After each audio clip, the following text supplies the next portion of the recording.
of the Justice members. Madam Chair. The Honorable Chua is recognized. Thank you, Madam Chair. Madam Chair, since nandito na po yung ating ombudsman, base po sa imbitasyon ng subpoena nitong committee, pwede po ba ako mag-proceed para sa aking clarificatory question? You may proceed, Honorable Chua. Thank you, Madam Chair. Mr. Ombudsman, kayo po ay naanyahan ngayong araw para makapagdala po ng SALN ng ating Vice President base po sa para po makatulong sa amin sa determination of probable cause sa SALN violation or sa ill-gotten wealth. O pwede ko po bang matanong kung dala po ninyo yung SALN ng ating Vice President? Magandang umaga po. Dala po namin ang mga SALN na hinihingi po ng komite ayon sa subpoena duces tecum na inyong ibinigay sa amin.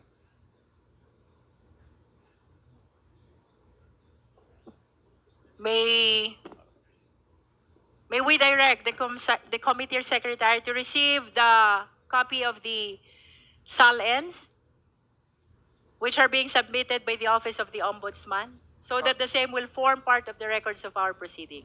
Ombudsman? Bago ho nagsimula ang ating pagdinig, ibinigay na po namin ang mga kopya ng subpoena, mga kopya ng mga dokumentong hinihingi ng komite sa amin. The committee notes that the Ombudsman already submitted ahead of the commencement of this proceeding.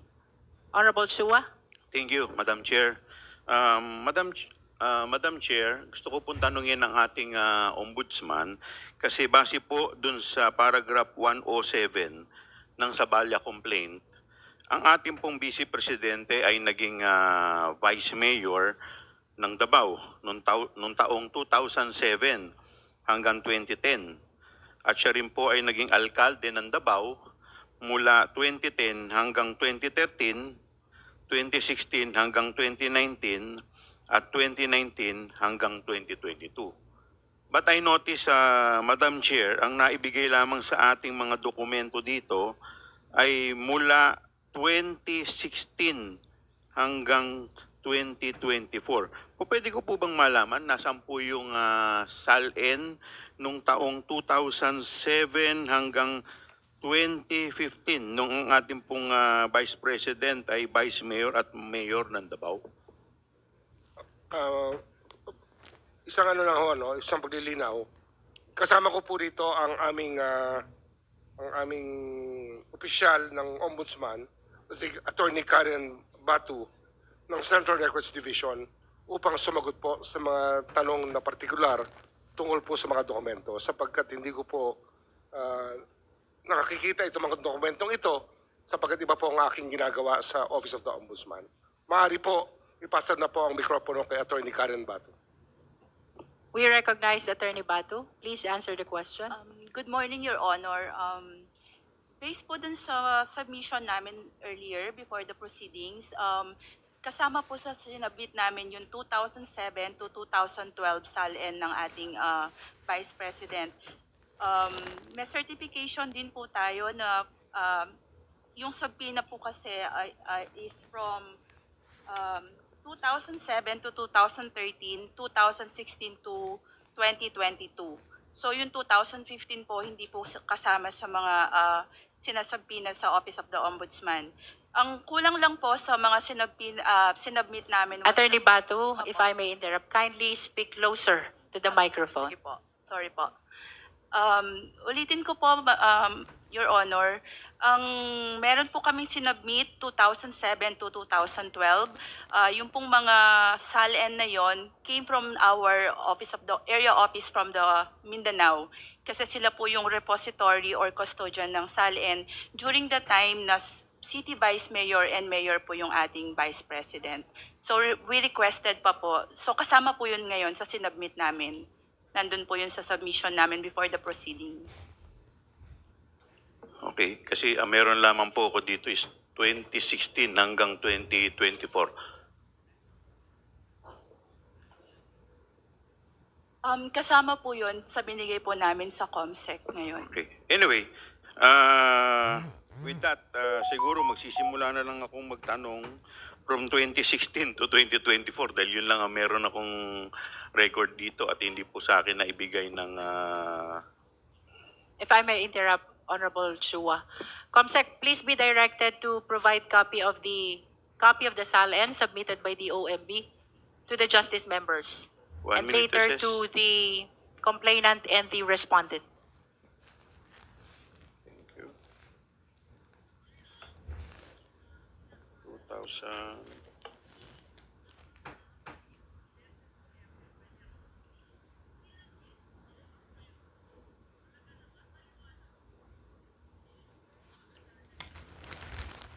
Okay. Okay. May I proceed now, Madam Chair? May proceed. Thank you, Madam Chair. Madam Chair, gusto ko pong tanungin ang ating kagalang-galang na ombudsman. Base po dito sa SALN no, na isinumiti po ninyo dito sa committee, maaari niyo po bang i-confirm na yung SALN po ng ating Vice President noong taong 2007, habang siya po ay Vice Mayor ng Davao, ay may declared net worth na 7.250,497,000. For the guidance of the justice members, the question is anchored on the 2016 SALN. So, 2007. 2007. 2007. COMSEC kindly flash the concerned SALN for the guidance of the members. 2007. Declared net worth. Your Honor, I will just read the content ng 2007 SALN ng ating Vice President. And it is stated here na ang kanyang net worth is 7,250,497.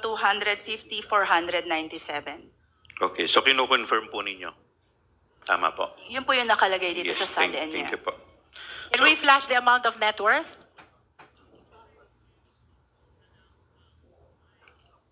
There. 7,250,000. All right. So dito po sa 7,250,000 sa kanya pong SALN, magkano po yung kanyang dineklara na cash at saka cash deposit?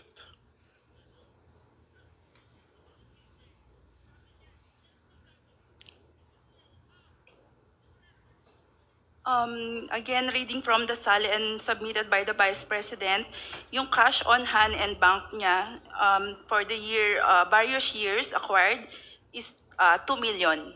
2 million. Okay, thank you po. Doon po sa kanyang 2008, sabi po niya, ang declared net worth po ng ating Vice President at that time, Vice Mayor po siya, noong 2008, is 18.493,616.65. Tama po ba to? Do you confirm this? Your Honor, based on the 2008 submitted SALN, the net worth of the Vice President then is 18,493,616.65. Okay.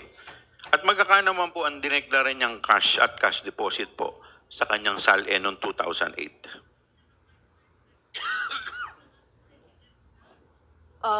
Ang declaration po niya dito sa kanyang 2008 SALN is 2 million din po, Your Honor. 2 million na cash. Salamat po. Punta po tayo sa kanyang SALN noong 2009 habang siya po ay Vice Mayor ng Davao. May declared net worth po siya na 18,821,264.65. Tama po ba?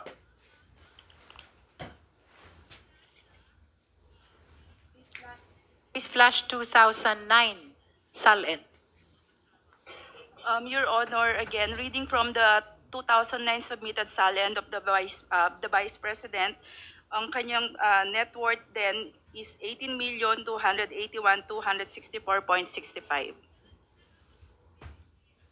Ano po? 18 million 281,264.65. at 281, sorry. Okay. At magkano naman po ang kanyang dineclare na cash at cash deposit po dito? Based on the submission of the Vice President, the cash on hand bank was 2,800,000 po. 2,800,000. Maraming salamat po.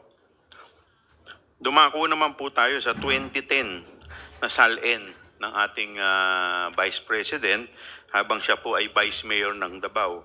Meron po ditong nakadeclared na net worth na 16,242,886.65. Kinukumpirma po ba ninyo to?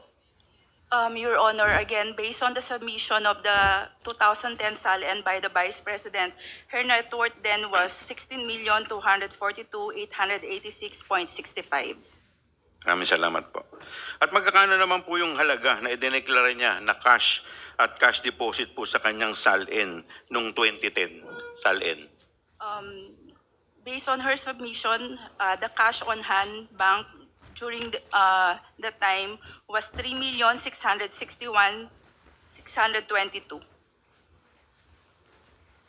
Alright, maraming salamat po. Dumako naman po tayo sa 2011 na SALN po ng ating Vice President habang siya po ay Vice Mayor ng Davao.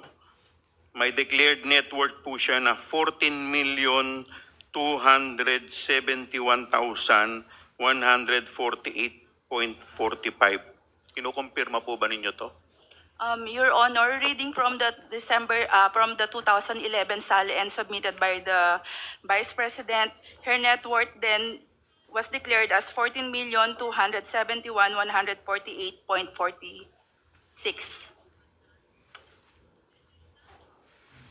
At magkano naman po ang halaga ng kanya na dineklara po niyang cash at cash deposit sa kanya pong SALN noong 2011?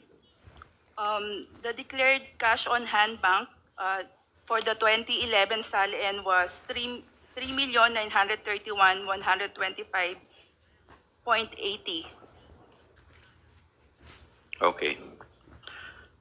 Dumako naman po tayo sa kanyang 2012 na SALN habang siya po ay Vice Mayor ng Davao. Meron po siya ditong declared net worth na 22,116,101.93. Kinukumpirma po ba ninyo to? Again, Your Honor, reading from the submitted 2012 SALN of the Vice President, her declared net worth was 22,116,101.93. At magkakano po yung kanyang dineklarang cash at cash deposit po sa nasabing taon, 2012?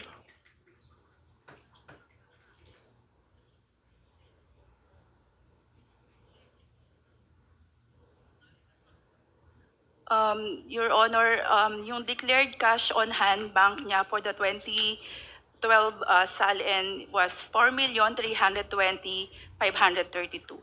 Okay, maraming salamat po.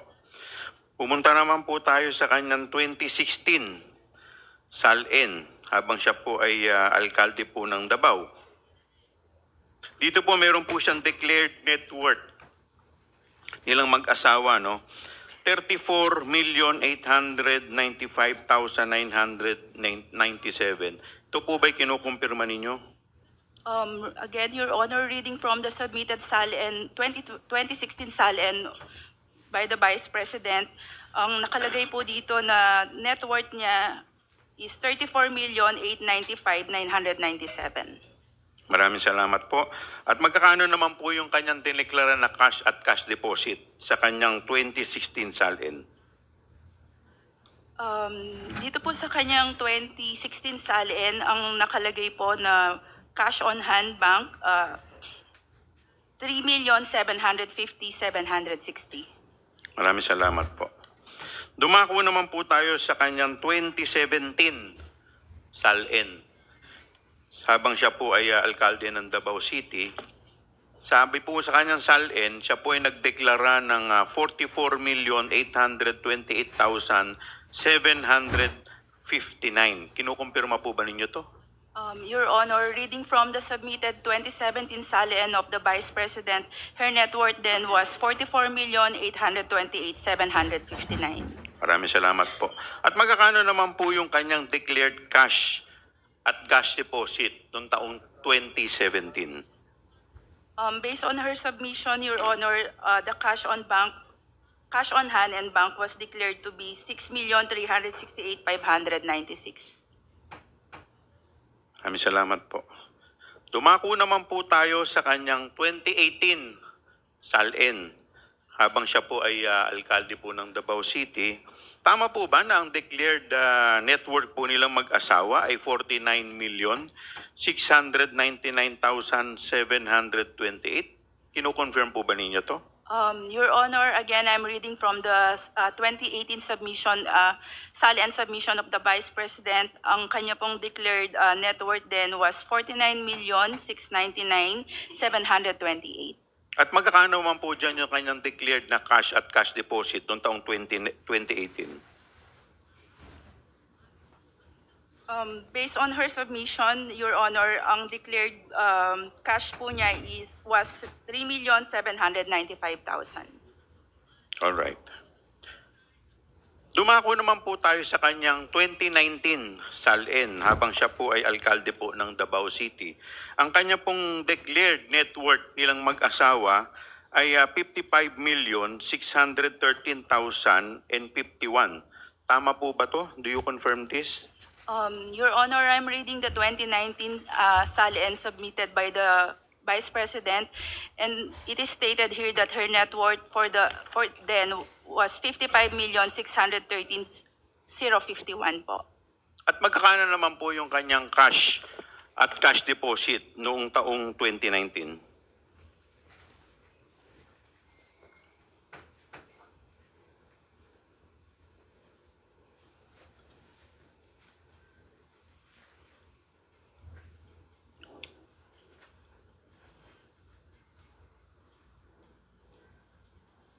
Your Honor, based po dito sa submission niya ng 2019 SALN, wala po nakadeclare na cash on hand. Wala or po, bank. walang cash or cash deposit na diniklara? 2019. Tignan po ninyo na maigi.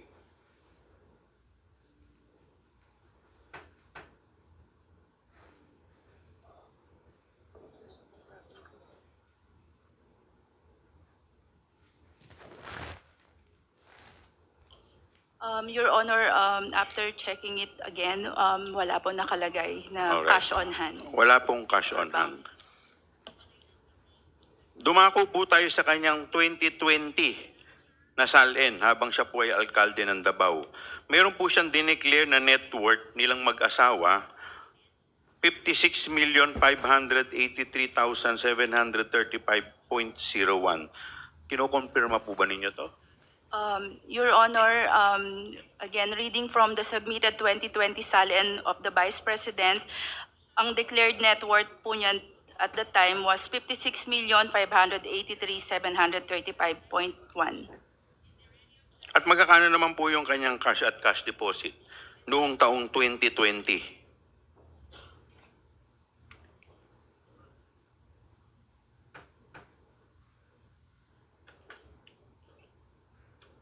Your Honor, based on this 2020 SALN, wala pong nakadeclare na cash on hand or cash deposit ang Vice Wala rin President. pong cash tsaka cash deposit. Yes, Your Honor. Okay. Paki-double check po ninyo.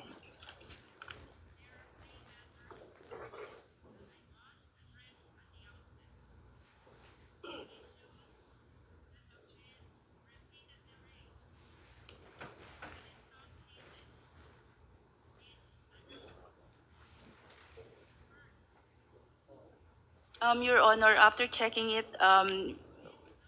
we can confirm na wala po nakalagay na cash on hand or deposit na declared sa 2020 SALN of the Vice President. Okay, thank you po.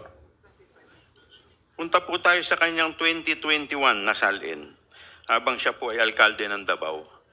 Ang kanya pong declared net worth nilang mag-asawa po dito ay 65,308,841. Tama po ba? Kinukumpirma po ba ninyo to?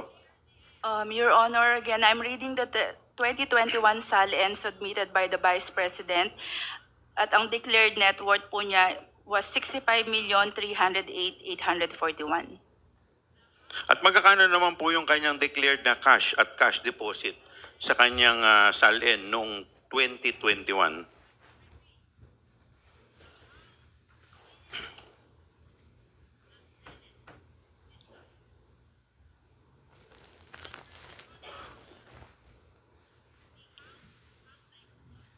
Your Honor, based on the 2021 submitted SALN of the Vice President, wala pong declared cash on hand or bank deposits. So 3 taon na po, nawala siyang declared, 19, 20, 21, tama po ba? Based on the submitted SALN, Your Honor. Okay, thank you. Dumako naman po tayo sa kanyang 2022 na SALN habang siya po ay Vice President. Ang kanya pong declared net worth nilang mag-asawa ay 71,058,841. Tama po ba? Do you confirm this? Your Honor, again, I'm reading the 2022 SALN submitted by the Vice President at ang kanyang declared net worth for that year was 71,058,841. At magkakano po yung kanyang declared na cash at cash deposit noong taong 2022?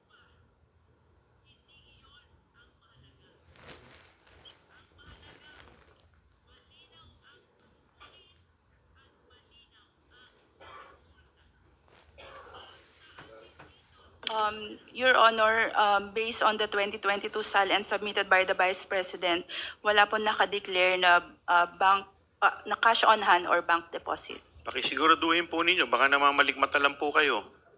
Give us a few seconds, Your Honor.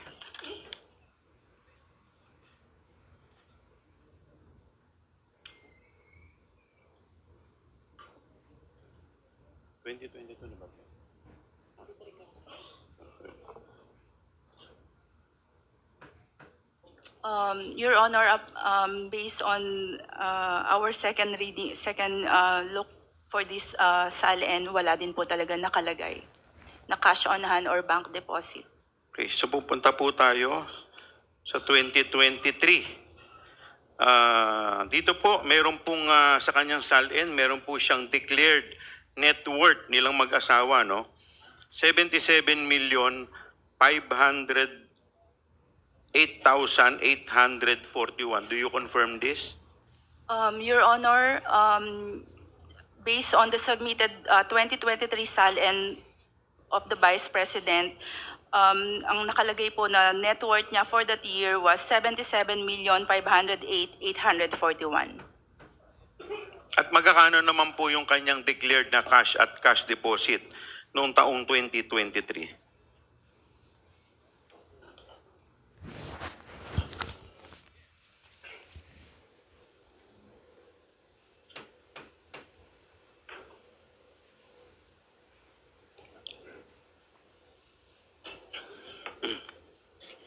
Your Honor, based on the 2023 SALN submission by the Vice President, wala pong nakalagay na cash on hand or bank deposits declared.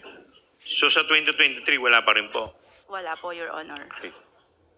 So, punta na po tayo sa kanyang declared SALN for the year 2024. Ang sabi po dito, meron po siyang declared net worth na 88,512,370.22. Tama po ba to? Your Honor, based on the 2024 SALN submitted by the Vice President, the declared net worth then was 88,512,370.22. At magkakano po yung kanyang cash deposit? Declared cash at saka cash deposit noong taong 2024.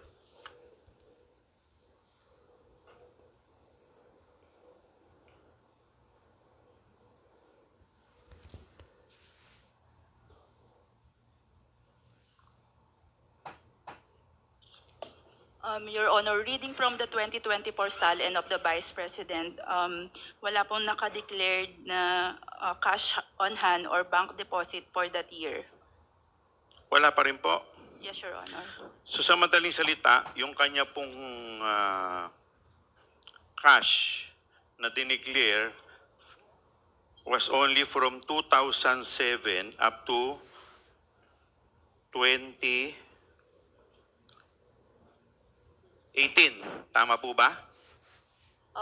Based on our received copies of the SALN, Your Honor, yun po yung lumalabas na years na meron po siyang declared cash on hand and bank deposits.